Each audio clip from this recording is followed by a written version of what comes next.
নমস্কার বন্ধুরা, Prius cooking ব্লগে আবারও একটি নতুন রেসিপিতে আপনাদের সবাইকে স্বাগত জানাই। আজকে আমি আপনাদের সঙ্গে পাট শাকের রেসিপি শেয়ার করব। আশা করি আজকের রেসিপি আপনাদের ভালো লাগবে। তো চলুন আজকের রেসিপি আমরা দেখে নিই। পাট শাকের রেসিপি বানানোর জন্য আমি এখানে 3টে পাট শাকের আঁটি নিয়েছি। আমি কিন্তু এই শাককে পাট শাক নামেই চিনি। আপনারা কে কী নামে চেনেন অবশ্যই কমেন্ট করে জানাবেন। এবার আটিগুলো খুলে প্রথমে দেখে নিতে হবে এর মধ্যে কোনো রকম পোকামাকড় রয়েছে কিনা। তো পোকামাকড় বেছে নিয়েছি।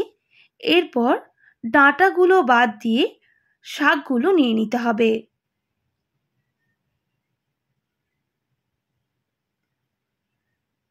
তো বন্ধুরা, অবশ্যই দেখে বুঝতে পারছেন আমি শাকের পাতাগুলো নিচ্ছি, ডাঁটাগুলো আমি রান্নায় ব্যবহার করব না।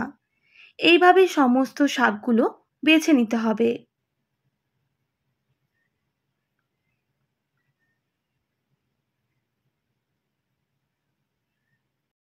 আমি কিন্তু শাকগুলো বাছার সময় উল্টে পাল্টে দেখে নিয়েছি পাতার মধ্যে কোনো রকম পোকামাকড় রয়েছে নাকি। এরপর 3 থেকে 4 বার জল পাল্টে পরিষ্কার করে শাকগুলোকে ধুয়ে নিতে হবে। শাক ধোয়ার পর আমি কিন্তু জল ঝরিয়ে নেব। যেহেতু শাকগুলো অনেকটাই নরম, তাই অবশ্যই 3 থেকে 4 মিনিট আগে শাকগুলোকে পরিষ্কার করে ধুয়ে এইভাবে জল ঝরিয়ে নিতে হবে, যাতে শাকের মধ্যে এক্সট্রা জল না থেকে থাকে।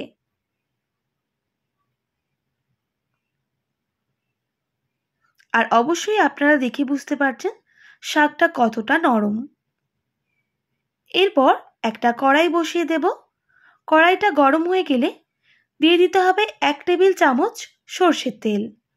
তেল দেওয়ার পর দিয়ে দেব একটা শুকনো লঙ্কা। আর এইরকম একটা গ্রেটার ব্যবহার করে রসুনগুলোকে গ্রেট করে নিতে হবে। আপনারা চাইলে রসুনগুলো একটু থেতেও করে নিতে পারেন। আমি সব রসুনগুলো গ্রেট করে নিয়েছি। এবার রসুনগুলো একটু ভেজে নিতে হবে। রসুন ভাজার পর দিয়ে দেব একটা বড় সাইজের পেঁয়াজ কুচি। পেঁয়াজটাও বেশ লাল করে ভেজে নিতে হবে।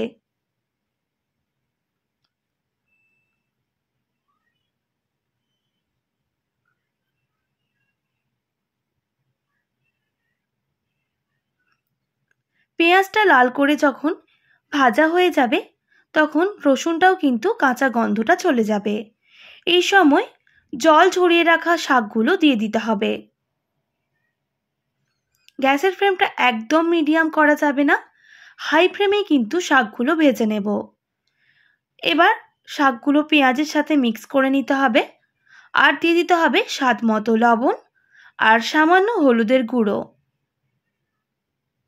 এবার মিক্স করে নেব।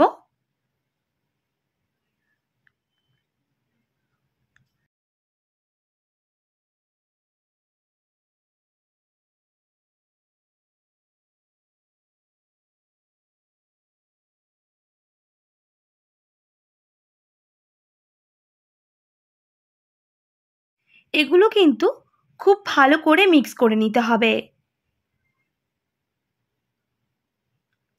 এবার আমি ঢেকে দেব শাকগুলো ভালোভাবে সুসেদ্ধ হওয়ার জন্য, প্রায় 2 মিনিট মতো। তবে গ্যাসের ফ্লেমটা একদম মিডিয়াম করা যাবে না, আমি হাই ফ্লেমেই করব। 2 মিনিট পর ঢাকনাটা সরিয়ে নেব।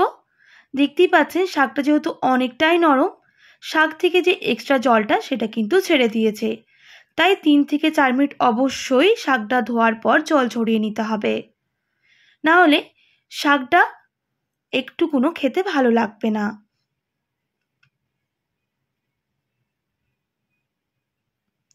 আবারও 5 থেকে 6 মিনিট এইভাবে শাকটাকে নাড়াচাড়া করে ভেজে নিতে হবে।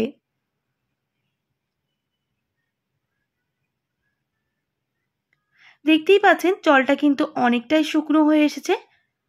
আরও বেশ কিছুক্ষণ এইভাবে ভেজে নিলেই পাট শাকের রেসিপি একেবারে রেডি হয়ে যাবে।